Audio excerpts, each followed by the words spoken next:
Salmo 42, de 1 a 11. Como a corça anseia por águas correntes, a minha alma anseia por ti, ó Deus. A minha alma tem sede de Deus, do Deus vivo. Quando poderei entrar para apresentar-me a Deus?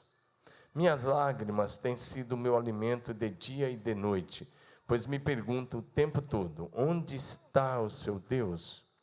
Quando me lembro dessas coisas, choro angustiado, pois eu costumava ir com a multidão, conduzindo a procissão à casa de Deus, com cantos de alegria e de ação de graças entre a multidão que festejava. Por que você está assim tão triste, ó minha alma? Por que está assim tão perturbada dentro de mim? Põe a sua esperança em Deus, pois ainda o louvarei. Ele é o meu Salvador e o meu Deus. A minha alma está profundamente triste, por isso de ti me lembro, desde a terra do Jordão, das alturas do Hermon e desde o monte Mizar. Abismo chama abismo, a rugir das tuas cachoeiras, todas as tuas ondas e vagalhões se abateram sobre mim. Conceda-me o Senhor o seu fiel amor de dia, e de noite esteja comigo a sua canção. É a minha oração ao Deus que me dá vida. Direi a Deus, minha rocha: por que te esqueceste de mim? Por que devo sair vagueando e pranteando, oprimido pelo inimigo? Até os meus ossos sofrem agonia mortal, quando os meus adversários zombam de mim, perguntando-me o tempo todo: onde está o seu Deus? Por que você está assim tão triste, ó minha alma? Por que está assim tão perturbada dentro de mim? Põe a sua esperança em Deus, pois ainda o louvarei. Ele é o meu Salvador e o meu Deus. Diga amém. Pai Celestial, em nome de Jesus, eu te peço, aumente a tua presença manifesta entre nós. Nós queremos que a expectativa de cada um esteja no Senhor e no agir do teu Espírito Santo em nosso meio. Espírito Santo, nós entregamos a ti a direção deste culto e declaramos que tu és muito, muito, muito bem-vindo entre nós. Fala conosco do teu jeito e da tua maneira, para a glória do Pai e do Filho. Oramos com fé em nome de Jesus. Diga amém. Pode sentar. O assunto de hoje à noite já foi pregado de manhã, à tarde e à noite. E o assunto é depressão, suas causas e cura. Diga comigo, vamos lá? Agora fala com alegria, porque não é para você ficar depressivo. Você vai aprender um pouco sobre depressão, mas tem que falar com alegria. Vamos lá? Amém? Vou falar sobre depressão hoje à noite, e eu não sou um profissional da área, sou apenas um pastor. Mas, na experiência, na prática pastoral, no escritório pastoral, durante esses 30 anos de ministério pastoral, ajudei muita gente a vencer a depressão, a sair da depressão. Tivemos sucesso em muitos casos, em outros não, infelizmente não. Mas o que me leva a falar desse assunto hoje à noite são algumas coisas. E vou falar sobre a depressão à luz da Bíblia, as suas causas à luz da Bíblia, a sua cura pelo poder do nome de Jesus. Primeiro motivo porque eu vou falar sobre esse assunto hoje à noite é porque os estudiosos dizem que estudiosos desse assunto da depressão, eles dizem que a ansiedade e a depressão serão as doenças principais do nosso século, ou seja, desse século 21. E os estudos indicam que até 2020, ou seja, daqui a 2 anos, a depressão será a doença mais impactante do mundo. Presta bem atenção nisso, a doença mais impactante do mundo, estão dizendo isso a partir de 2020. Outro motivo que me leva a falar sobre isso para a igreja, é porque quando nós temos um problema fisiológico, ou qualquer que seja o problema físico, nós não temos nenhum problema de procurar um médico. Se você, para os mínimos detalhes, você procura um médico. Semana eu estava alguns dias eu venho tendo uma dificuldade, um problema mínimo no olho esquerdo, mas eu fui no médico, Já fui 3 vezes por causa desse problema. Fui no oftalmologista 3 vezes. E eu sei que assim é com você. Você não tem nenhum problema de ir procurar um médico quando o problema é físico. Mas, quando o problema é no nível da alma, aí você tem preconceito de procurar um psicólogo, um psiquiatra, profissional da área.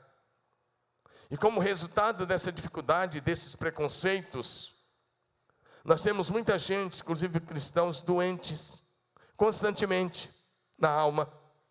E aí, como consequência dessa doença da alma, a gente tem muito suicídio, inclusive no meio evangélico. Esse é um outro motivo que me leva a pregar. É o alto índice de suicídio causado pela depressão no meio cristão e no meio não cristão. E as pessoas precisam ouvir sobre isso. Eu estou no meio, eu sei do que eu estou falando. Por causa de depressão, eu já vi suicídio de pastores, pastoras, missionários, líderes e pessoas em geral. Os cristãos precisam entender que têm que lidar diariamente com o problema da alma. Essa matéria não pode ser ignorada. Até porque existe hoje no mundo 322 milhões de pessoas no mundo, segundo os dados da OMS, Organização Mundial de Saúde, 322 milhões de pessoas no mundo hoje estão sofrendo da doença da depressão. E isso são os dados que eles têm catalogado. Só que a OMS também diz que mais de 50% das pessoas que sofrem de depressão não procuram ajuda médica, ajuda clínica, por preconceito, ou porque não procuram, porque talvez não podem. Já no Brasil, 5,8% da população brasileira sofre com esse problema da depressão. Isso significa 11 milhões e meio de brasileiros sofrendo de depressão hoje. Mas, olhando pela essa pesquisa, que menos de 50% são que procuram ajuda, então isso, se fosse 100% contabilizado, nós teríamos mais de 22 milhões de brasileiros com problema da depressão. O Brasil tem o maior índice de depressão da América Latina e o segundo índice das Américas, ficando atrás apenas dos Estados Unidos. Mais uma vez, esses dados são da Organização Mundial da Saúde. No Brasil, em 2016, 75 mil trabalhadores de carteira assinada tiveram que ser tiveram que ser afastados dos seus postos de trabalho pela Previdência Social por causa da depressão. 75 mil trabalhadores. Outra coisa que me leva a pregar sobre isso. A maioria absoluta dos homens de meia idade, as pesquisas dizem que talvez até pode chegar a 80% dos homens de meia idade, em algum momento eles vão passar por uma crise de depressão, grande ou pequena. E para falar sobre isso, você precisa entender algumas coisas. Primeiro, a anatomia humana, do ponto de vista divino, e que é revelada na Bíblia Sagrada, ou seja, quando a Bíblia fala um pouco do ser humano, desde o livro de Gênesis, você vai aprender uma coisa, que o homem é um espírito que tem uma alma e habita no corpo. Diga, eu sou espírito, alma e corpo. O espírito é a parte eterna que Deus colocou dentro de você. A alma é o seu intelecto, a sua vontade e as suas emoções. Diga, intelecto, fala bonito, intelecto, vontade e emoções. 1 Tessalonicenses, capítulo 5, verso 23, só para citar um versículo, são muitos versículos, mas eu vou citar apenas esse. Esse texto diz, o apóstolo Paulo disse, que o próprio Deus da paz o santifique completamente ou inteiramente, e que o espírito e a alma e o corpo de vocês sejam preservados irrepreensíveis até a vinda de nosso Senhor Jesus Cristo. Olha, o apóstolo Paulo está olhando para a vinda de Jesus. Ele está dizendo que o seu espírito, e que a sua alma, e que o seu corpo sejam guardados íntegros e irrepreensíveis até a vinda de Jesus. Quando a Bíblia fala do primeiro grande mandamento, ela diz assim: amarás o Senhor teu Deus de todo o teu coração, coração e consciência, com toda a tua alma, intelecto, vontade e emoções, com todas as tuas forças, de todo o teu entendimento. Ou seja, o nosso amor a Deus envolve o nosso espírito, mas envolve também a nossa alma e envolve o nosso corpo. O Evangelho de Jesus salva o espírito, liberta a alma e cura o corpo. Diga amém. Fala isso comigo, diga: o Evangelho de Jesus salva o espírito, liberta a alma e cura o corpo. Mas para o corpo não tem jeito, mesmo ele sendo liberto, curado, um dia vai morrer, se Jesus não voltar logo. Amém ou não amém? Você não vai ficar para semente, vai morrer. Mas a boa notícia é que um dia ele vai ressuscitar incorruptível, imortal, e você estará vivo para sempre, eternamente com Jesus e com todos os salvos. Diga amém, meu amado. Então você é um espírito que tem uma alma e habita no corpo. Por isso o salmista, nesse texto, ele fala algumas vezes com a própria alma dele. Ele fala de si para consigo mesmo. Ele não está louco não. Às vezes você precisa falar de você para você mesmo, de si para consigo mesmo. Se você olha o Salmo 42, 5, o salmista diz: porque estás abatido, a minha alma. Ele está olhando para dentro dele e ele percebe um abatimento da alma. E pelo Espírito, veja bem a compreensão que ele tem, pelo Espírito, ele diz: por que você está abatido, a minha alma? Por que você se perturba dentro de mim? Porque você está abatida, porque você está depressiva, porque você se perturba. Ele faz duas perguntas o tempo todo: porque estás abatida, porque se perturba. E aí ele olha para Deus e ele diz: alma, espera em Deus, eu vou louvá-lo ainda. No verso 11 ele repete a mesma palavra: porque estás abatida, minha alma, porque está depressiva, porque te perturbas dentro de mim. Essas perguntas do salmista descrevem com clareza a condição de muitas pessoas, e isso é chamado de depressão hoje. A boa notícia é que a Bíblia Sagrada nos mostra o caminho para a cura da depressão através de um relacionamento real, pessoal e prático com Jesus Cristo de Nazaré. Diga amém. Meu irmão, estou pregando sobre depressão, mas não é para você ficar no banco depressivo não. Você tem que participar comigo e receber a palavra no seu coração. Senão você vai ficar parecendo aquele depressivo que está em cima de um viaduto bem alto e ele está lá. E aí o outro conselheiro chega lá e fala assim: você pode contar a sua história para mim? E o cara conta, né? Você sabe dessa historinha, né? Já antiga. Ele fala: pode contar mais, pode falar os seus problemas. 1 hora, 2 horas, 2 horas e meia, 3 horas contando. E aí os dois pulam. Você não é para ficar assim não. É para você sair daqui para ser curado. Amém, amado? Primeiro lugar, você precisa compreender, como eu estou falando de depressão do ponto de vista bíblico. Primeiro lugar, você precisa compreender que a depressão, ela pode vir como resultado do espírito de intimidação. E nesse ponto nós vamos estudar um caso. Mas antes de estudar, deixa eu dizer algumas coisas. O diabo, ele pode usar a intimidação, a ameaça, para gerar uma depressão em você. E você vai prestar muita atenção nisso. Pega essa palavra, porque ou você conhece alguém, talvez você pode passar por isso. Deixa eu só abrir um parênteses. Quantos de vocês conhecem alguém que já passou ou está passando por uma depressão? Levanta a mão, deixa eu ver. Meu Deus, todo mundo conhece. Então você precisa dessa palavra para você e para ajudar outros. Porque o que você vai ouvir é base bíblica. Diga amém. Preste atenção nessa questão da intimidação. A intimidação de inimigos espirituais e humanos.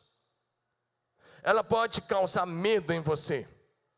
Ela pode trazer insegurança para você, incerteza, dúvida, gerar dúvida. E depois ela pode gerar depressão em você. Muitas vezes, o inimigo pode vir do mundo espiritual, usando pessoas do mundo físico, para intimidar você. Tem que ficar bem atento para isso. Diga amém. E aí eu quero estudar o primeiro caso com você. Eu vou procurar ser rápido, porque você precisa entender essa palavra, essa matéria hoje à noite, em nome de Jesus. E você que está em casa, preste muita atenção. O caso é do profeta Elias. O profeta Elias talvez tenha sido o maior profeta do Velho Testamento.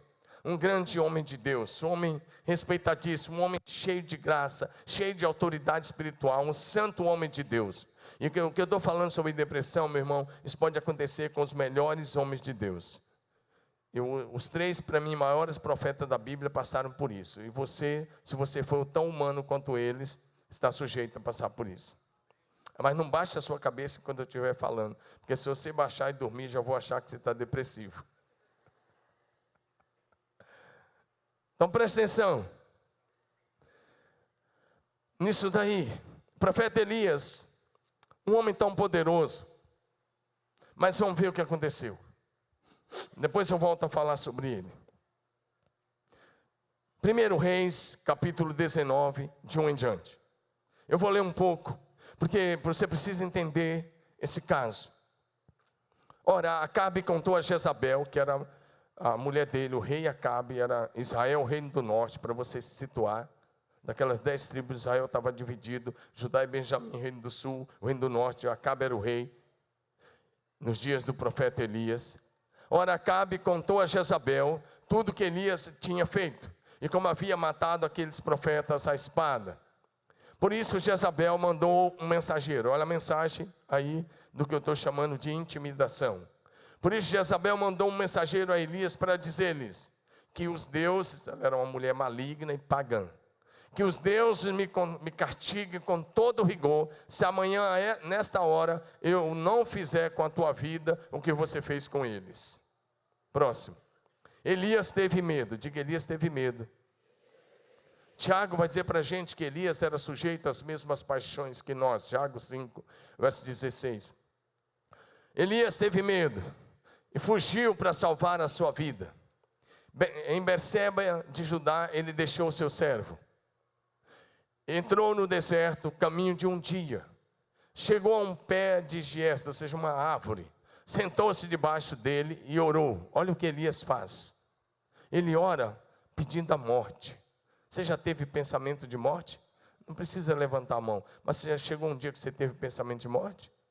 Que achou que era melhor morrer? Pois bem, bem-vindo à humanidade. Amém? Ele orou, pedindo a morte. Já tive o bastante, Senhor, tira a minha vida. Não sou melhor do que os meus antepassados. Depois se deitou debaixo da árvore e dormiu. De repente um anjo tocou nele e disse, levante-se e coma. Diga, Deus é bom. Ele não deixa seu servo lá.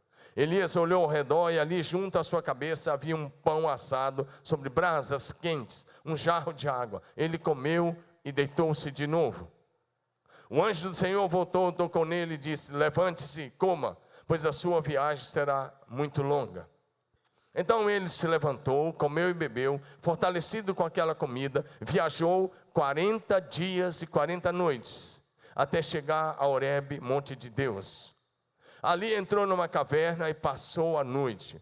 E a palavra do Senhor veio a ele. Grave bem essa palavra. O que você está fazendo aqui, Elias? Continua.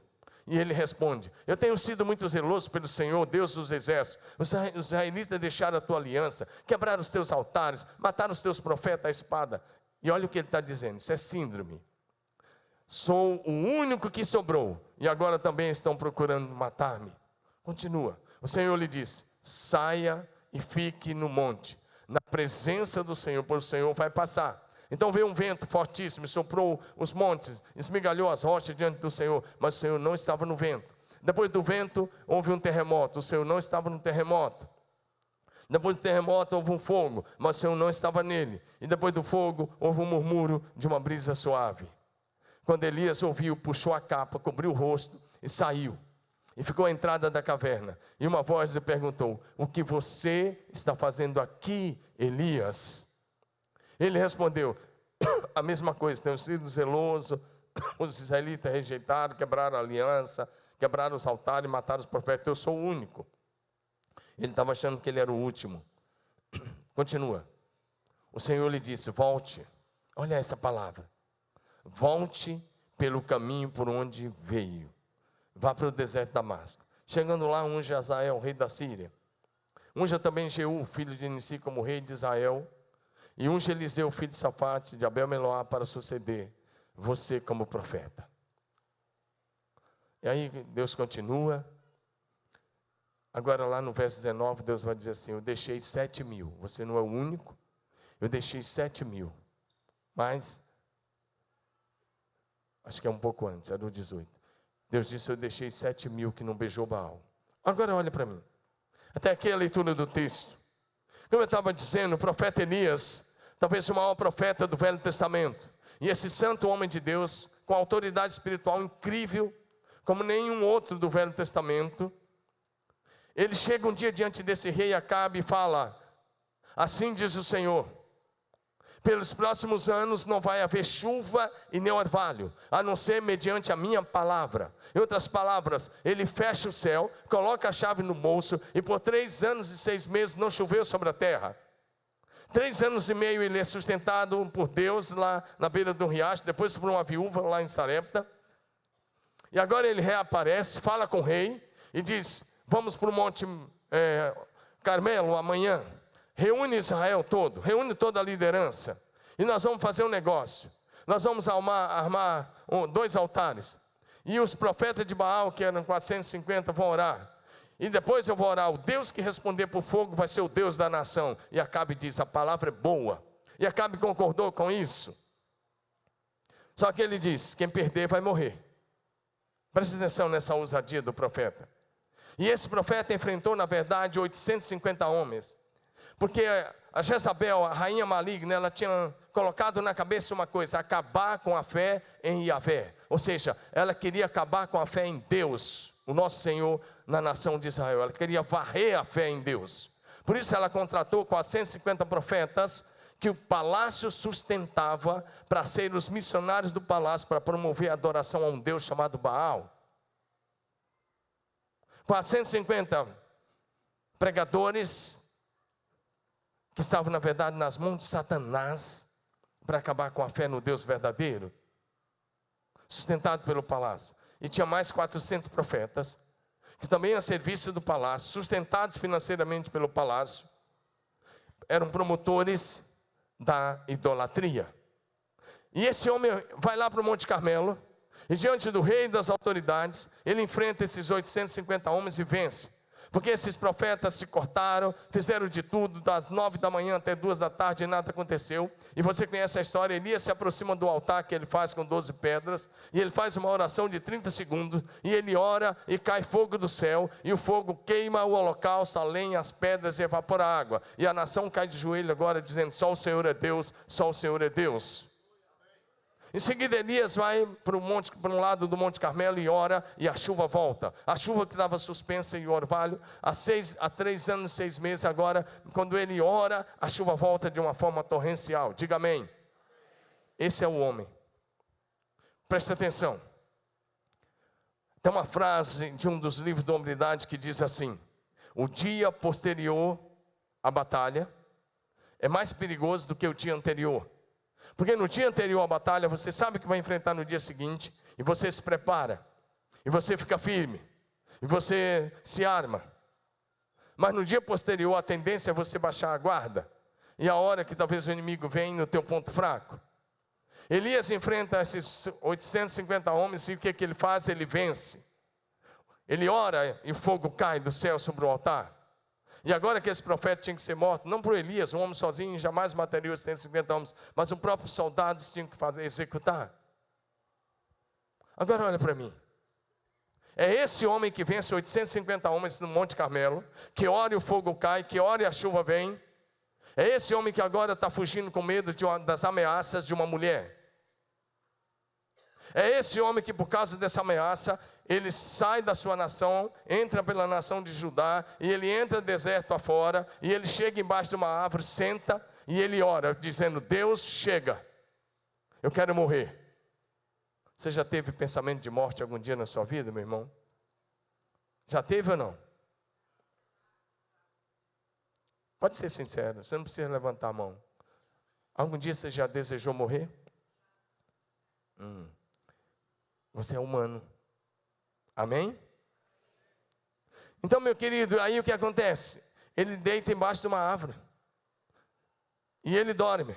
Mas Deus é bom, diga, Deus é bom. E Deus vai lá.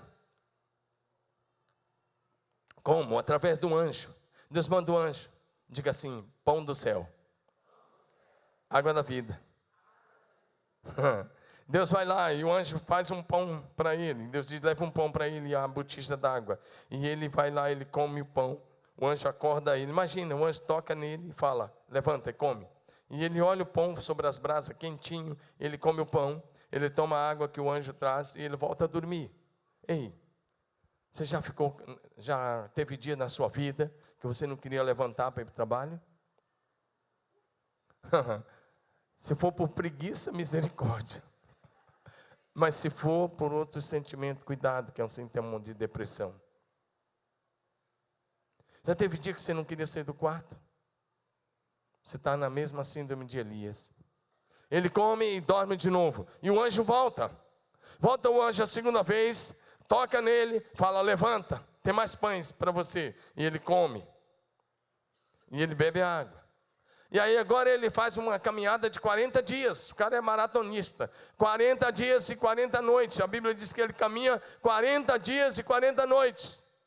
Ele sai pelo deserto, ele vai na direção da Arábia Saudita, e lá atravessa aquele deserto, vai lá na divisa com o Egito, na península do Sinai, e ele chega a Horebe, monte de Deus, lugar onde o Senhor tinha falado com Moisés. Só que ele chega lá, e ele entra numa caverna, e ele vai dormir no fundo da caverna. Talvez está se encaixando com você?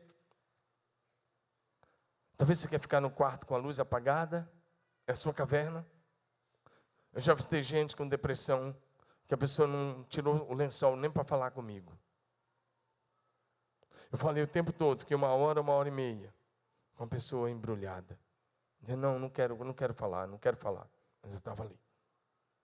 Eu já atendi tanta gente que você nem imagina. Agora presta atenção. Como é que começa a cura? A cura não começa dentro da caverna. O processo de restauração começa quando você sai da caverna. E para estar aqui, você saiu da caverna. Diga amém. A primeira coisa que Deus fez por 2 vezes, veja bem, Deus poderia ter impedido Elias de fazer essa viagem, não poderia? O anjo podia ter dito, volta, encara aquela rainha maligna e manda fogo na cabeça dela. Será que ia cair? Claro que ia. Se você estudar a vida de Elias, você vai ver que ele fez isso com 2 exércitos que foram para prender ele. Mas Deus não fez. Olha para mim, tem coisas que você vai tomar decisão pela tua alma, e Deus vai deixar você fazer o caminho, até que você vai chegar no fundo do poço, você vai ter que olhar e clamar por Ele. Sempre que você agir pela sua alma, você vai sentir medo em algum momento, e você vai fazer o caminho que não é de Deus. Todos os dias, a gente tem que decidir pelo governo do Espírito ou pelo governo da alma. Uma pessoa não convertida, ele é guiado 100% pela alma. Vontade, pensamentos e emoções. O que dirige ele é o intelecto dele. Mas quando você se converte, seu espírito nasce de novo, se torna um com o Espírito Santo. E aí o projeto de Deus é, ande no Espírito. Ande pelo Espírito, diga amém. Quando Elias foge, quando Elias sente medo, quando Elias caminha 40 dias, 40 noites, depressivo, quando ele vai para o fundo de uma caverna, é porque ele está sendo guiado pela própria alma dele. Mas vai se identificando aí. E Deus permitiu que o seu profeta fizesse uma viagem de 40 dias, 40 noites a pé. Deus não interviu. Deus diz, deixa ele ir, para aprender uma lição e para ficar de exemplo para nós. E Deus não impediu que ele entrasse na caverna. Mas só que Deus o tirou do fundo da caverna. Diga amém. A primeira pergunta de Deus a ele é: Elias, o que você está fazendo aí? O que você está fazendo aqui, Elias? Essa pergunta ela aparece 2 vezes, no verso 9 e no verso 13. Mas a restauração de Elias começa quando ele sai da caverna. Ei, você que está em casa, você que não quer vir no meio de ajuntamento, você que está com alguma síndrome, deixa eu dizer uma coisa: se você quiser a cura de Deus, você vai ter que se levantar e você vai ter que sair da caverna. Porque a palavra de Deus em seguida é: sai da caverna, Elias, vem aqui fora, porque eu vou falar com você aqui fora. Amém, amados? E aí Elias sai meio tímido. Tem um terremoto, Deus não está no terremoto. Tem um fogo, Deus não está no fogo. Tem um vento forte, Deus não está no vento forte. Mas de repente, diga de repente, uma brisa suave. Quem está na depressão precisa da brisa suave, da voz mansa do Espírito de Deus. Diga amém. E ele cobre o rosto. E vem de novo o Senhor e diz: o que você está fazendo aqui, Elias? Por que Deus fez essa pergunta? Porque ele tinha tirado aquele caminho sozinho. Não era vontade de Deus. Agora olha para cá. Próximo versículo que Deus vai dizer para ele é assim: volte pelo caminho por onde você veio. Deus está dizendo: volte, eu vou te restaurar, mas você vai fazer de volta o caminho por onde você veio. Diga amém. Meu querido, há um poder muito grande quando você ouve a palavra de Deus e obedece. Quando você ouve a palavra de Deus e obedece, sabe qual é o próximo passo? Você vai viver milagres. Você não entendeu? Sempre que você ouvir a palavra de Deus e obedecer, você vai viver milagres. Deus ia curar, mas ele tinha que sair da caverna e fazer o caminho de volta. Amém? Eu gosto de pensar que Deus é tão bom, que Deus trata com Elias. Outra síndrome que Deus tratou foi: Elias disse 2 vezes, verso 10 e 14: eu estou sozinho. Uma vez lá atrás, eu não sei, tem muitos anos, eu assisti um filme com a Rosângela chamado O Último dos Moicanos. Alguém aqui assistiu esse filme? Olha aí, tem gente aí da minha época aí. Era sobre o último índio da América do Norte, alguma coisa assim. Era um filme legal, mas é bem antigo. Não tem tantos anos assim, mas é antigo. Hoje fica antigo rápido, né? Agora olha para mim. O que Elias está dizendo para Deus? Eu sou o último dos moicanos. Acabou. A Jezabel matou todo mundo. Não existe mais ninguém, eu sou o único que sobrou. Olha, eu sou o único. Por isso lá na frente, no verso 18, Deus vai dizer assim: você não é o único. Deus vai dizer assim: eu deixei 7.000 homens em Israel que não adorou Baal, que não beijou ele. Eu tenho 7.000 fiéis, remanescentes fiéis. Diga, Deus sempre tem. Diga bonito, Deus sempre tem um remanescente fiel. Diga amém. E Deus disse: você não está sozinho. Verso 18. A outra coisa que eu quero que você entenda, é bem interessante você entender, é que Deus não ouviu a oração de Elias, quando ele pediu a morte. Aliás, melhor, Deus ouviu. Deus não respondeu Elias como ele queria. Diga glória a Deus. Deixa eu te dar um princípio aqui. Olha bem nos meus olhos, se você puder. O diabo quer usar a depressão para matar o seu ministério, para matar a sua profissão, para acabar com o teu casamento, para acabar com a tua vida. Ele veio roubar, matar e destruir.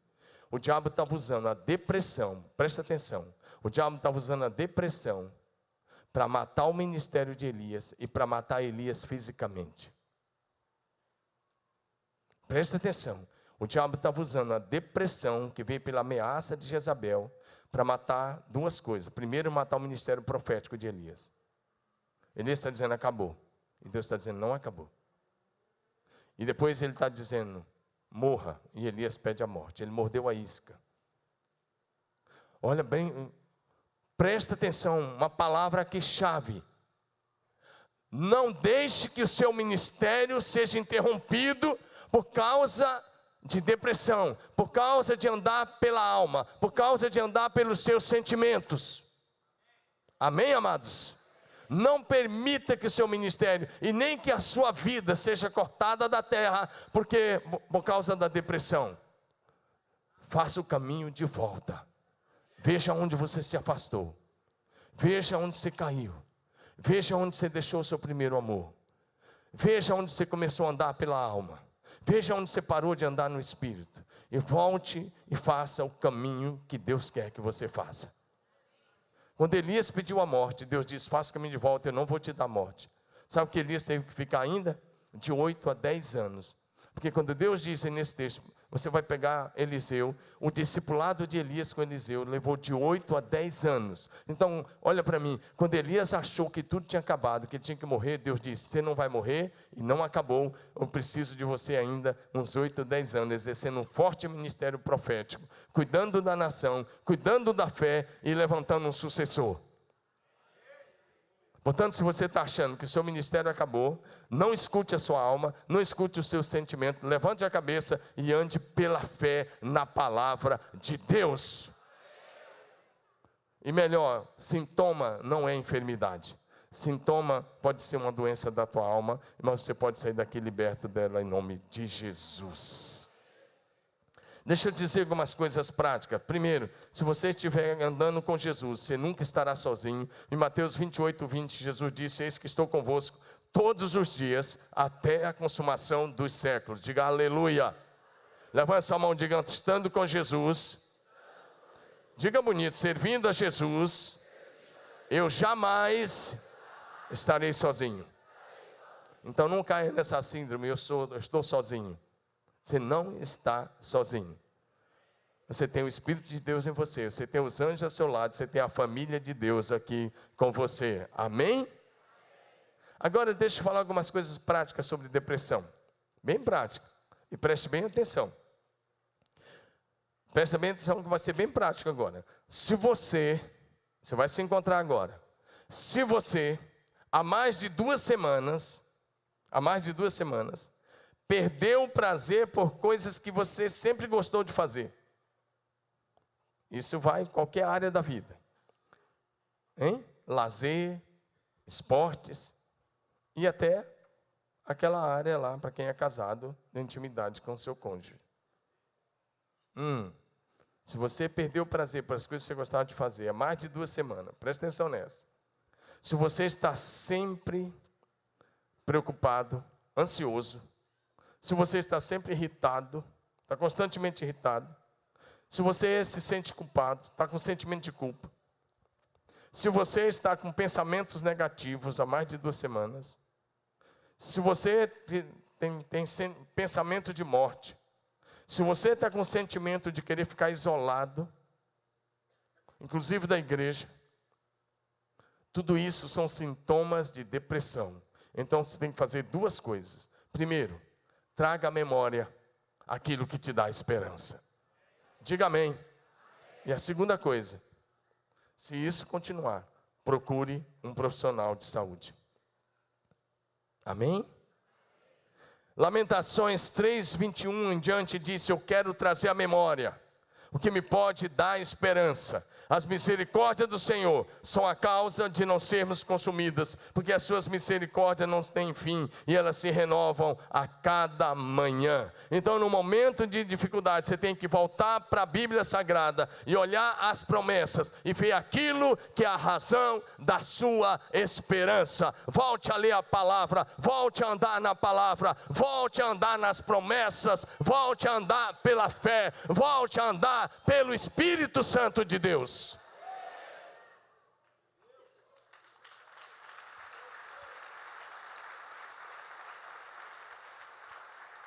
Ei, querido, o medo O medo, falando de uma forma espiritual, o medo não é apenas um sentimento. O medo é um espírito maligno que vem para oprimir você por te deixar depressivo. Quantos aqui já sentiram medo de alguma coisa? Eu também já. Levanta a mão, seja corajoso. Aqui, ó, a minha mãozona aqui, ó.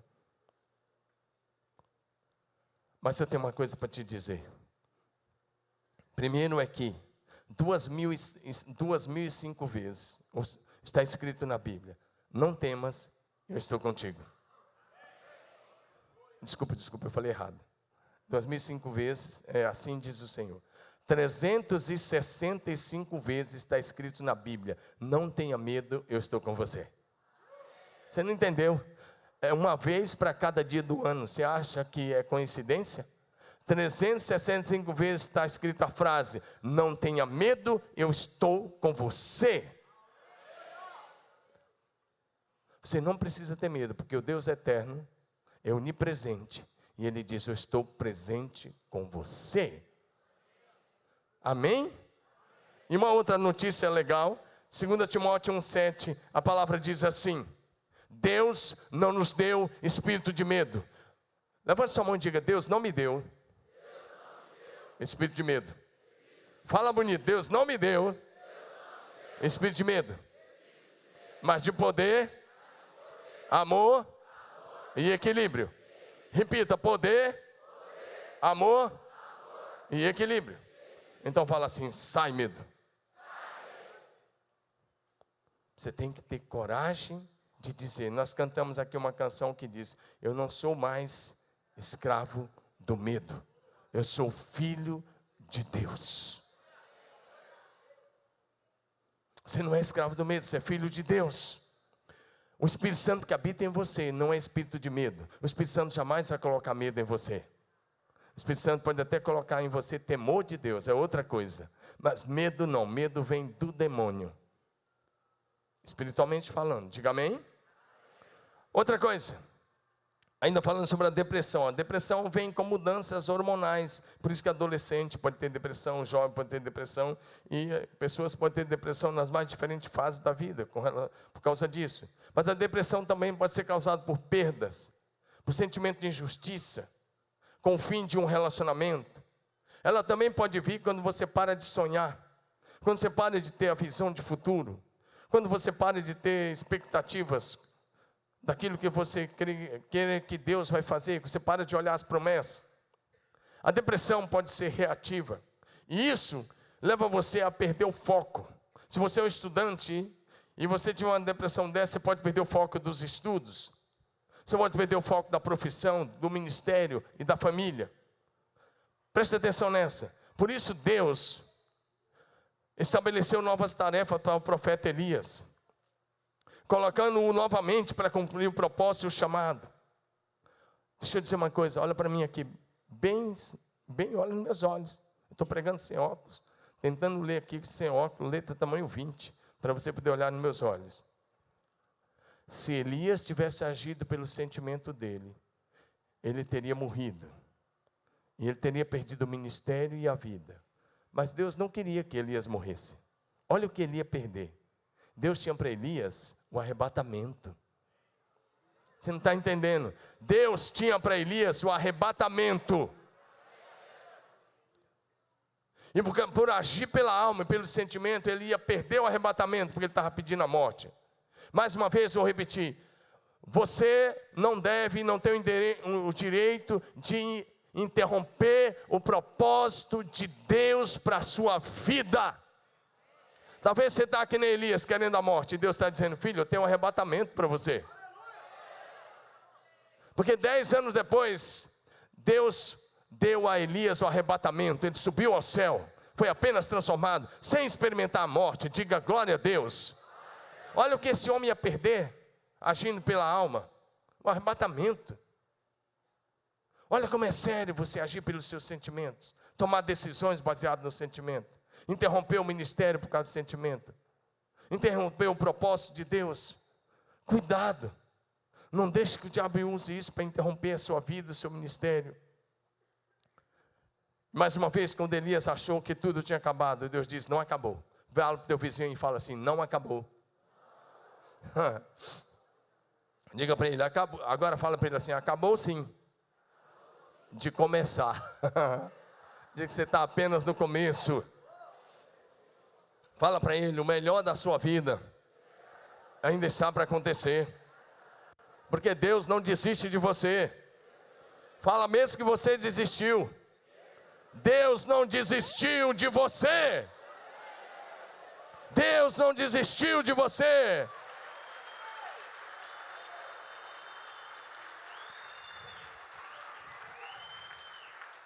O profeta Elias estava desistindo, mas Deus não desistiu dele.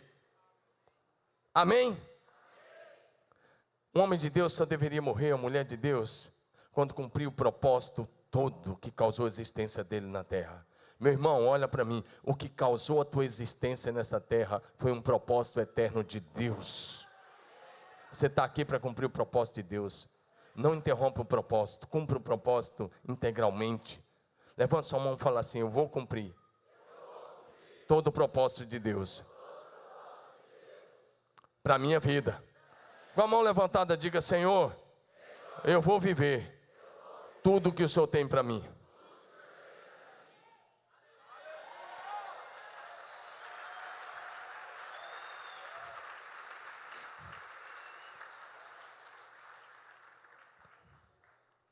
Elias foi arrebatado quando terminou o propósito de Deus. Está em 2 Reis 2, de 1 a 11, mas especialmente o verso 11. E se você está com medo, deixa eu te dizer uma coisa: não tenha medo. Eu já disse isso, 365 vezes está escrito: não tenha medo, eu estou com você. Mas sabe de uma coisa que você não precisa ter medo? Por que você não precisa ter medo? Porque o Espírito Santo que habita em você é onipotente, onipresente, onisciente. Ele é Deus habitando em você. 1 João 4,4 diz: maior é aquele que está em você do que aquele que está no mundo. Fala para o teu vizinho de cadeira, cutuca ele e fala assim: maior. Fala bonito para ele: maior é o Espírito Santo que habita em você do que todo o mal que existe nesse mundo. Diga de novo: maior, infinitamente maior, é o Espírito Santo que habita em você do que todo o mal que existe na terra. Essa é uma grande verdade que está ministrando na vida do seu irmão.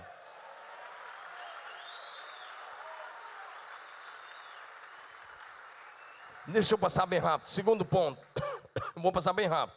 A depressão pode vir através de frustrações. Diga: frustrações. Um termo que é usado é que a depressão pode ser endógena. Ou seja, isso significa ela vem de dentro de você, da sua alma. E essa doença chamada depressão, ela não respeita a raça, não respeita a cor da sua pele, não respeita a idade, nacionalidade, posição social ou profissão. Nós estamos olhando a vida de Elias e ele passou por isso. Mas a boa notícia é que ele foi curado e foi arrebatado. Diga aleluia. Por que você não fala: vai ser assim comigo? Agora eu quero te falar uma coisa mais séria. Se você é cristão, vai ser mais sério ainda agora. Muitas pessoas... Eu li isso numa pesquisa interessante, uma pesquisa secular, isso que eu vou falar agora. Mas é interessante o que estava lá. O autor diz assim: muitas pessoas ficam depressivas porque não amam, porque não falam de amor constantemente, porque não falam de alegria. E ele diz mais: elas nunca enxergam o lado bom da vida. Só falam da dor, dos ressentimentos, das frustrações, dos ciúmes, gostam de reclamar, gostam de culpar os outros, alimentam mágoas e ódio e às vezes até sentimento de vingança. E o artigo diz o seguinte: e como consequência, tudo isso fica grudado nas mentes dessas pessoas e elas adoecem. Autor secular, dizendo: as pessoas ficam depressivas porque não amam, não falam de amor e não celebram ao lado bom da vida. Ei, olha para mim. O primeiro fruto do Espírito é o quê? Diga bem alto: amor. O primeiro fruto do Espírito é o quê? E o segundo é o quê? O segundo é o quê? Diga alegria. Então, se você ama e se você é alegre, você já tem uma grande chance de não ficar depressivo. Qual é a tua decisão? Vai ficar carrancudão porque você agora é crente? Se você for crente, pode ficar depressivo mesmo. Mas se você for discípulo de Jesus, aí você não tem por que ficar carrancudo.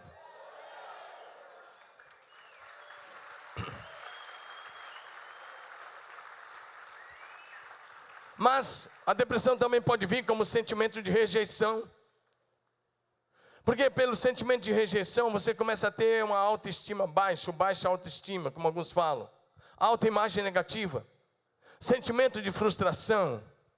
Sentimento de inferioridade. E pior, você começa a se sentir sem valor. Isso não é verdade, isso é mentira do diabo. A sua vida vale mais que o mundo inteiro. Se existisse só você nessa terra, que precisasse de salvação, Jesus Cristo teria vindo e teria morrido por você.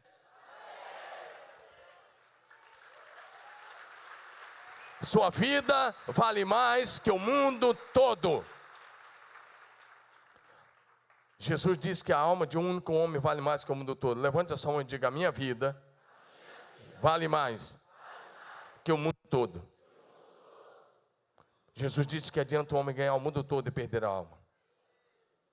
Sua vida vale mais que o mundo todo. Na balança de Deus, se colocar tudo que existe no mundo e colocar a sua vida é mais preciosa para Deus que tudo que existe nessa terra. Então para de se colocar de uma forma inferior, sempre com sentimento de inferioridade, dizendo eu não consigo, eu não sei. Essa canção é do inferno. Você vai falar a canção do céu. Posso todas as coisas naquele que me fortalece. O meu Deus sempre faz infinitamente mais, além de tudo que eu possa pedir ou imaginar, segundo o seu poder que em mim opera. Amém? Salmo 103, de 1 em diante, diz assim: bendize a minha alma. Ele está falando com a alma. Bendize a minha alma, Senhor, e tudo que há em mim. Bendiga o seu santo nome. Olha para mim, querido. Vai ter dia que você não vai querer orar. A alma humana nunca quer orar. Se você está pensando que a sua alma vai dizer assim: queridão, vamos orar. Hoje você tem que orar e jejuar muito. Se for pela alma. Sabe por que às vezes você nunca vem numa vigília de oração? Porque você sempre prefere satisfazer a alma.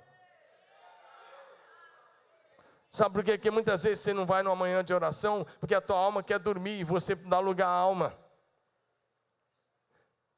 Gente que ora é gente que anda pelo Espírito. Olha o que o salmista está dizendo: bendize a minha alma ao... Presta atenção nessa. E ele diz: de tudo que é em mim, bendiga o seu santo nome. É Ele quem te coroa de bondade, de misericórdia, redime a tua vida e vai por aí. Mas presta atenção nessa palavra. Bendize a minha alma, Senhor.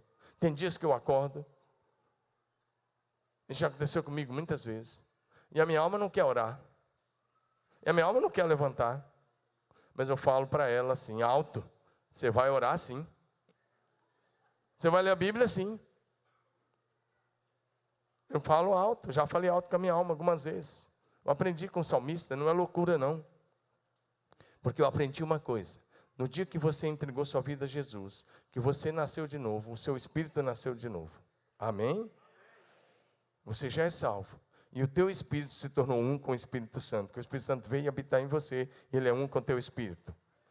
1 Coríntios 6,17. Aquele que se une ao Senhor é um só espírito com ele. Diga: eu sou um só espírito com o Senhor. Espera aí. Então quem que tem que governar? Quem tem que governar a sua vida é o Espírito Santo juntamente com o seu espírito. Não é a sua alma. A sua alma pertence à sua velha natureza, à sua velha maneira de viver. Então tem dia que você vai ter que falar com a alma. Você vai orar sim. Tem dia que eu vim aqui no culto, verdade, por honra da firma. Sabe o que é honra da firma? É quando você está vindo porque você tem que vir. Talvez você já veio assim? Já veio não? Então você é tão humano quanto eu. Amém? Mas aí eu chego aqui, e você pensa que a alma quer adorar? Você pensa que a alma quer fazer o que os meninos da amarela estavam fazendo aqui agora há pouco? Dançando na frente? Eu falo meninos, são homens e mulheres de Deus. Você pensa que a alma quer fazer? Não, a tua alma quer ficar sentadinha aí analisando, olhando, quietão. Sua alma quer ficar aí, sabe como? Aí para baixo. Deixa eu ver como é que vai ser o louvor. Nem canta. Deixa eu ver como é que vai ser o Israel hoje. E Israel está com a voz meio assim, não é mais a mesma. Deixa eu ver como é que vai ser a pregação do pastor domingo hoje. Sua alma quer fazer isso. Mas se você anda pelo Espírito, você vai chegar aqui no culto, e a alma não quer adorar, ninguém quer ir para frente, quer ficar escondidinho lá atrás. Não tem nada, não cabe todo mundo na frente. Mas presta atenção, a alma quer ficar escondidinha atrás do poste, atrás da coluna.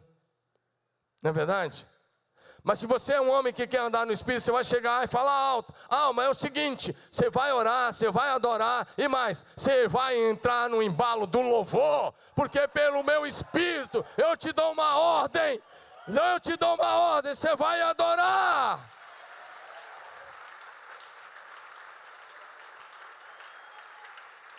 Já aconteceu comigo. Minha semana é puxada que você não imagina, puxada. Tem dia da gente ficar direto, 14 horas, 15 horas, direto, das 6 da manhã até 11, meia-noite. Tantos dias é assim. E eu tenho que parar, fazer mensagem de madrugada, nos horários que você nem imagina, orar, levantar, estudar. Você pensa que é fácil? Púlpito é vitrine. Se você, pastor, fosse só o púlpito, meu querido, isso aqui é vitrine. São os bastidores que são ela, é o dia a dia, é a parte administrativa. E por isso traz cansaço. E quando você está cansado, a sua alma não quer fazer nada. Mas você tem que falar como salmista: porque estás abatido, a minha alma? Porque te perturba dentro de mim? Aí sabe o que acontece? Quando você entra no louvor para valer, e adora em espírito e verdade, quando termina o louvor, você nem sabe mais onde foi parar aquele sentimento enganoso. Amém? Sentimento não é enfermidade. Diga comigo: sentimento, sintoma, não são enfermidades. Diga: eu não ando pelo que sinto, eu ando pela fé, na palavra de Deus. Eu digo: sou guiado pelo Espírito Santo. Esse é o caminho. Amém? Vamos para frente?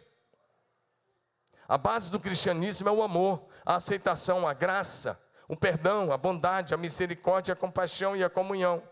A rejeição provoca a depressão, que rouba o seu progresso, porque esse sentimento de rejeição vai se tornando um ponto fraco da sua vida. Sempre que você alimenta um sonho pessoal que não foi gerado em Deus, e esse sonho não se torna realidade, isso pode gerar amargura no seu espírito.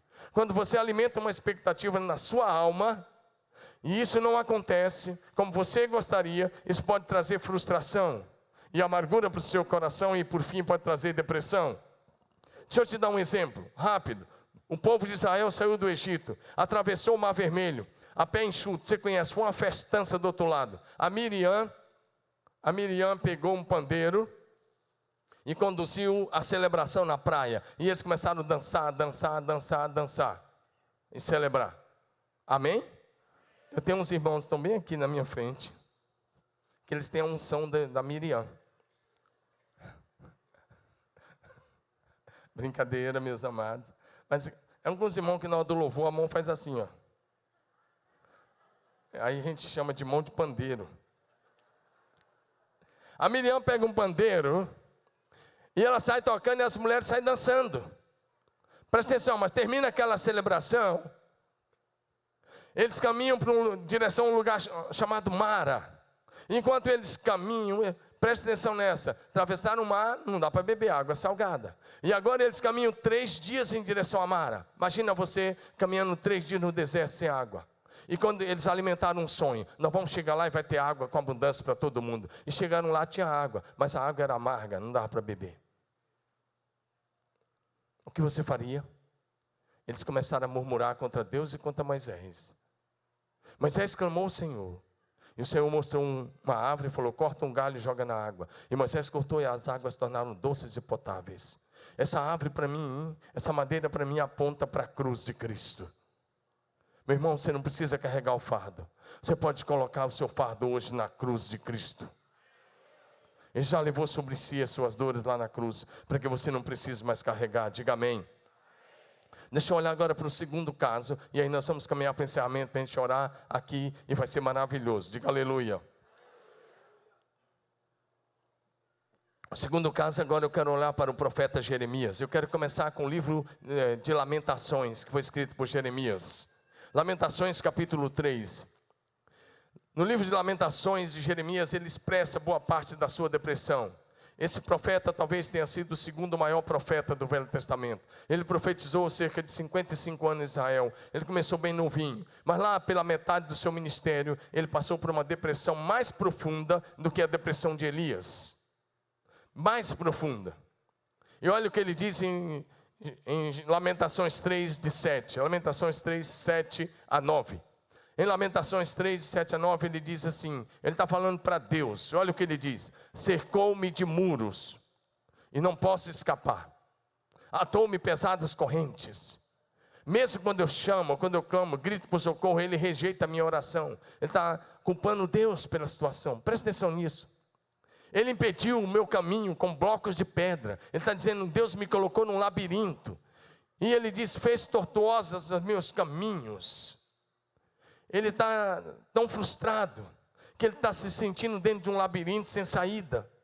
Talvez você está assim, meu querido irmão, meu amigo. Outra coisa que Jeremias deixa passar aqui, é que a depressão faz você se sentir amargurado. Lamentações 3,15. Lamentações 3,15 é uma palavra que diz, fez-me comer ervas amargas, fartou-me de fel. Não sei se você sabe o que é fel, mas é um pequeno recipiente que tem no estômago dos animais, e que... se aquilo tem um líquido preto, se aquilo que é na carne estraga, e se você experimentar um negócio daquele, você vai ver o que é amargo. E olha o que Jeremias está dizendo, fez-me comer ervas amargas e fartou-me de fel. Outra coisa que encontramos em Jeremias, é que a depressão tira a paz da alma. Ele diz, afastou a paz da minha alma, verso 17. Lamentações 3,17, afastou-me a paz da alma, tirou a paz da minha alma. E ele diz, eu esqueci o que era prosperidade. Outra coisa, olhando para Jeremias 15 agora, de 16 a 18, é que a depressão faz você se sentir frustrado com você mesmo. A depressão faz você se sentir frustrado com você mesmo, presta atenção, o que é pior, ela faz você se sentir frustrado com o Senhor, ela faz você se sentir frustrado com a sua fé, e pior de tudo, ela faz você questionar e até duvidar da existência de Deus. Jeremias 15, 16 a 18, olha o que ele diz, quando as tuas palavras foram encontradas, eu as comi, elas são a minha alegria, o meu júbilo, pois pertence a ti, Senhor Deus dos exércitos. Aí ele fala do seu ministério, no verso 17, jamais me sentei na companhia dos que se divertem, nunca festejei com eles, sentei-me sozinho, porque a tua mão estava sobre mim, e me encheste de indignação. Verso 18, porque é permanente a minha dor, porque a minha ferida é grave e incurável, porque te tornaste para mim como um riacho seco, cujos mananciais falham. Presta atenção, na outra versão ele está dizendo, Deus, o Senhor se tornou para mim como uma miragem. O profeta Jeremias foi proibido por Deus de casar, foi o único caso aí que Deus disse, não quero que se case, porque Deus ilustrava muitas vezes no Velho Testamento com a vida do profeta. E Deus disse, não quero que se case, e quando as pessoas perguntarem por quê, é que para você não gerar filhos para o cativeiro, porque um dia os filhos deles vão para o cativeiro na Babilônia. E Deus disse, você não pode ir nas festas, porque vai chegar um dia que eles não vão ter o que festejar. E Deus disse também mais, você nunca irá num funeral, porque vai chegar um dia que os mortos vão ser tantos, que eles não vão poder sepultar os seus mortos. E Jeremias está relembrando isso aí com Deus. Mas quando chega no verso 18, ele diz, o Senhor para mim como uma miragem. Você sabe o que é uma miragem? Já assistiu aqueles filmes que o cara está com sede no deserto, os lábios secos, rachados, e ele começa a sentir desejo de água e ânsia, e aí ele começa a ter a miragem de um lago bonito, com águas azuis, cristalina, quase transparente, e ele corre e se lança, e quando ele volta a si, ele está com a boca na areia. É isso que Jeremias está dizendo. Dizendo, Deus, ultimamente o Senhor está sendo para mim como uma miragem. Talvez você já se sentiu assim, porque Deus não fez o que você gostaria que Ele fizesse. Deus não é o gênio da lâmpada que vai fazer o que você quer. Nós estamos aqui para fazer a boa, agradável e perfeita vontade dEle. E não Deus fazer o que nós queremos. Amém? Outra coisa, olhando para Jeremias. A depressão faz você perder o prazer e a vontade de viver. A depressão faz você desejar nunca ter nascido. E a depressão faz você amaldiçoar pessoas que você deveria amar muito. Vamos para Jeremias capítulo 20, versos 14 a 18. Jeremias 20, de 14 a 18. Jeremias está passando por esse período difícil. Olha o que ele faz. Ele começa amaldiçando o dia do nascimento dele. Maldito seja o dia em que eu nasci. Jamais seja abençoado o dia que minha mãe me deu a luz. Ele amaldiçoou o dia do nascimento. Verso 15. Maldito seja o homem que levou a notícia para o meu pai e o deixou muito alegre quando disse: você é pai de um menino. Ele amaldiçoou o homem. Seja aquele homem como a cidade que o Senhor destruiu sem piedade, que ele ouça grito de socorro pela manhã e grito de guerra ao meio-dia. Ele amaldiçoou o cara que ele devia amar. Mas Deus, esse verso não está muito legal, porque aí é um questionamento. É um questionamento que ele está dizendo. Ele está dizendo assim, na versão normal: por que o ventre da minha mãe não foi minha sepultura? Por que a minha mãe não ficou grávida permanentemente? Ele desejou morrer antes de nascer. Ele disse: o melhor para mim seria eu ter morrido no ventre. Em outras palavras, seria melhor que a minha mãe tivesse abortado. Mas ele disse uma coisa terrível sobre a mãe dele. Ele disse: eu queria que o ventre da minha mãe fosse a minha sepultura. Continua. Por que eu saí do ventre? Para ver trabalho e tristeza. Para que se consuma vergonha os meus dias. Ele está chateado com Deus porque ele nasceu. Presta atenção. Você já questionou o dia que você nasceu? Você já fez aquelas 3 perguntinhas? Quem sou eu? O que estou fazendo aqui? Qual é o meu destino? Olha para mim. A cura da depressão, nesse caso, presta atenção, começa com arrependimento sincero e honesto. E com uma volta para o Senhor nosso Deus, de todo o coração, separando o precioso do vil. Jeremias 15, 19 a 21. Nesse texto é muito interessante, porque o texto vai dizer: assim respondeu o Senhor, se você se arrepender. Outra versão diz: se tu te arrependeres, eu te farei voltar, e estarás diante de mim, e você será como a minha boca. Torne-se eles para ti, mas você não passe para o lado deles. E ele disse: eu te porei contra esse povo como um forte muro de bronze. Eles pelejarão contra ti, mas não prevalecerão contra ti, porque eu sou contigo para te salvar, para te livrar, diz o Senhor. Deus disse para o profeta Jeremias. Sabe o que Deus está dizendo? Você está depressivo, meu querido, mas Deus não passou a mão por cima dele. Olha, se tem uma coisa errada, é quando o depressivo vira o centro das atenções da família. É quando tudo na casa passa a falar, a girar em torno dele. É quando todo mundo acha, tadinho dele. E tem gente que gosta disso. E isso vai gerando codependência dos membros da família. Vai gerando codependência. E está cheio de gente que usa isso até como chantagem emocional. Eu estou depressivo, cuidem de mim. Você precisa de cuidado, é verdade. Mas você precisa também se arrepender. Diga amém. Se arrepender por quê? Porque você questionou a existência de Deus. Porque você questionou a tua existência. Porque você questionou por que você existe. Porque você achou que Deus era uma miragem. E Deus não é uma miragem, Ele é real. Diga amém. Ei, deixa eu te dizer uma coisa, não fique frustrado nem depressivo. Olha bem aqui. O Deus que começou a boa obra na sua vida é fiel para completar. Levanta essa mão e diga: aquele que começou a boa obra na minha vida é fiel para completar. Isso está em Filipenses 1,6. Por último, bem rápido. A depressão pode vir através de perdas. Eu preciso te falar uma verdade. Eu não posso encerrar sem falar essa verdade com você. A depressão pode ser causada por perdas.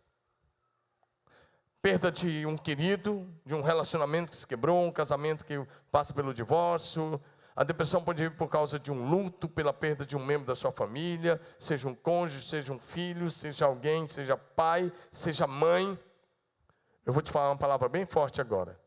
E se eu fosse você, receber essa palavra.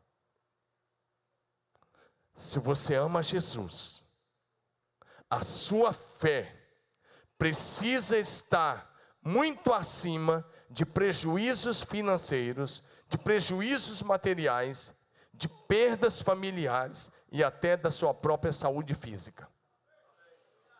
Vou repetir. Se você ama o Senhor, a sua fé precisa estar acima de prejuízos financeiros, materiais, e precisa estar acima da perda de familiares. E precisa estar acima da sua saúde física. Eu quero olhar rapidamente para a gente orar para um homem chamado Jó. Esse homem era o mais rico do Oriente Médio. O mais rico do que hoje é a Arábia Saudita. Ele tinha 7.000 ovelhas, 3.000 camelos, 1.000 juntas de boi, tinha tudo. Muita gente trabalhando, muitos empregados. Mas houve um dia que o diabo foi lá e peneirou ele, acabou com tudo. Naquele dia ele perdeu as suas ovelhas, suas vacas, seus bois, seus jumentos, seus camelos, seus empregados. E ele perdeu 10 filhos, diga 10 filhos. 7 rapazes e 3 moças. Agora olhe para a atitude dele, depois você vê em casa Jó 1, e você pode ler o capítulo todo, mas do verso 13 a 21 fala dessa perda. Eu quero olhar apenas agora com você para os versos 20 e 21. Olha para essa atitude. Olha para um pai que perde 10 filhos num dia. Olha para um empresário que dorme rico e amanhece falido, era Jó. Agora olha para a atitude dele, olha se a fé dele não estava acima do dinheiro, acima do prejuízo material, acima dos familiares. Olha como é que é a atitude dele. Então Jó se levantou, rasgou o seu manto, raspou a cabeça, lançou-se em terra e adorou, diga adorou. Diga de novo, adorou. Meu querido, adorar quando você perde 10 filhos,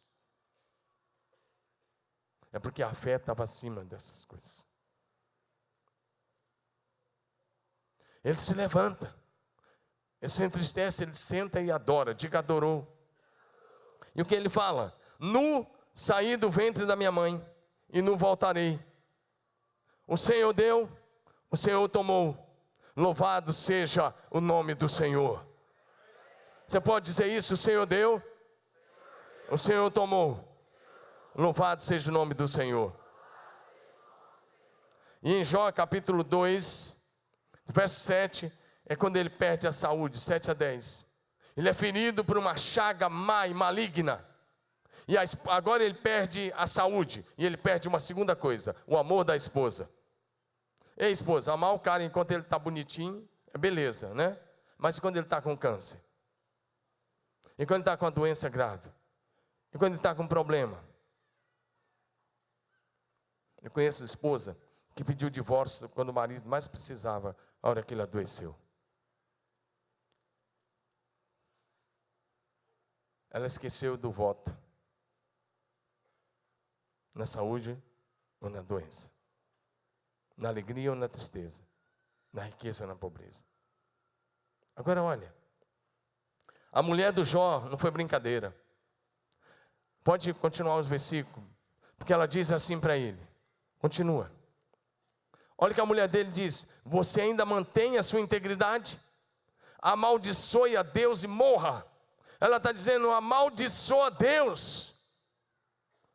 Mas o que ele diz? Você está falando como uma louca. Nós recebemos tanta bênção, não podia passar pela aprovação? Ei, meu amigo, Jesus disse, no mundo tereis aflições, mas tenha bom ânimo, eu venci o mundo.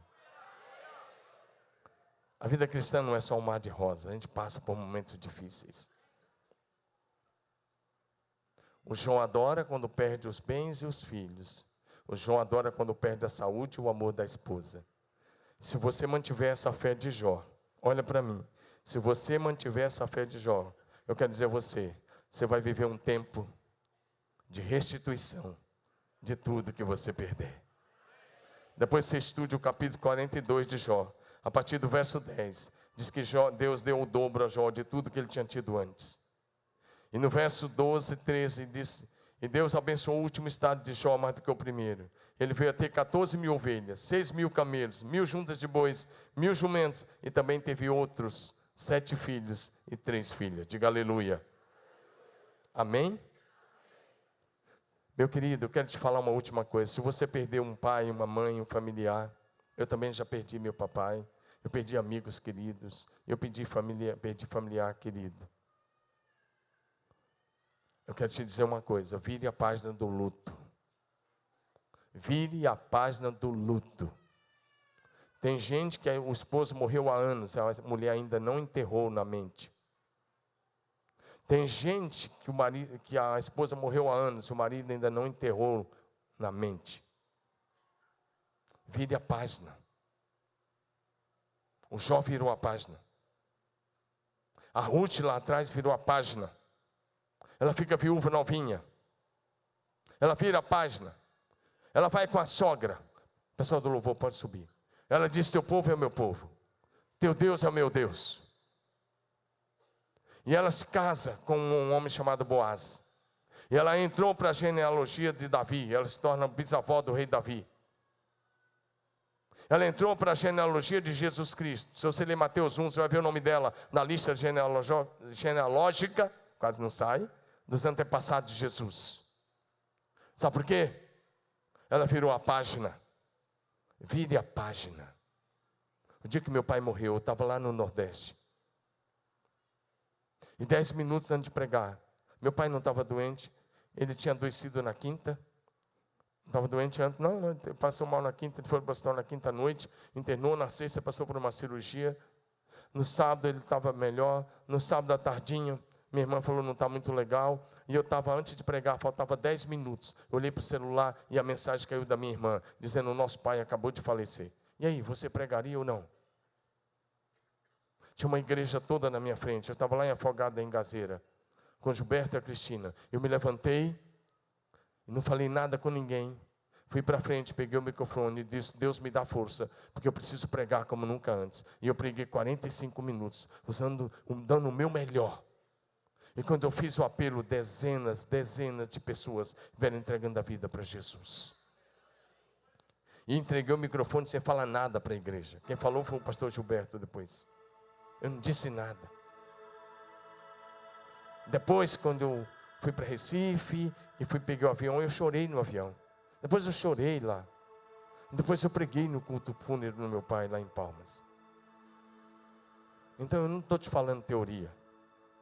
Eu estou te falando de um cara que se levanta na hora que sabe que o pai morreu e prega dando o melhor. Eu quero encerrar dizendo para você o que está em Mateus 11, 28. Você pode receber a cura agora, se você responder corretamente a uma pergunta de Jesus, primeiro feita em João 5, verso 6. A pergunta é, você quer ser curado? Eu já disse que Elias precisou sair da caverna para ser curado, e você também precisa sair. Enquanto você ficar em casa, sem querer falar com ninguém, você vai continuar assim. O Senhor pergunta, você quer ser curado? Sai da caverna. Faz alguma coisa. Responda ao Espírito Santo. Mateus 11, 28, Jesus fala assim, vinde a mim todos vocês que estão cansados e oprimidos, e eu vos aliviarei. Tomai sobre vós o meu jugo e aprendei de mim, porque sou manso e humilde de coração, e encontrareis descanso para as vossas almas, porque o meu jugo é suave e o meu fardo é leve. Mateus 11, 28 a 30. Você quer ser curado? Você quer ser liberto? Quer vencer? Vamos ficar em pé. Quando Jesus fez essa pergunta, Foi um paralítico que estava há 38 anos ao lado de um tanque chamado Betesda. O homem estava lá há 38 anos. Jesus chegou para ele e falou: você quer ser curado, meu filho? Parecia óbvio, mas não era. Ser curado significava que no outro dia não ia mais mendigar. No outro dia não ia mais voltar para a beira do tanque. No outro dia tinha que assumir responsabilidades familiares, profissionais. Tinha que começar a agir. Irmão, eu sei que nós estamos encerrando muito em cima da hora, mas essa é uma palavra que eu creio que você precisa ouvir. Se você está aqui e está com algum sentimento assim, ou teve, eu te convido a vir à frente para a gente orar com você e por você. Se você tem algum parente, algum amigo que é depressivo, vem aqui colocar essa vida agora no altar. Mas corre, você que está, não enche o corredor ainda não, deixa o corredor vazio para que outros possam passar. Vem à frente. Você quer ser curado?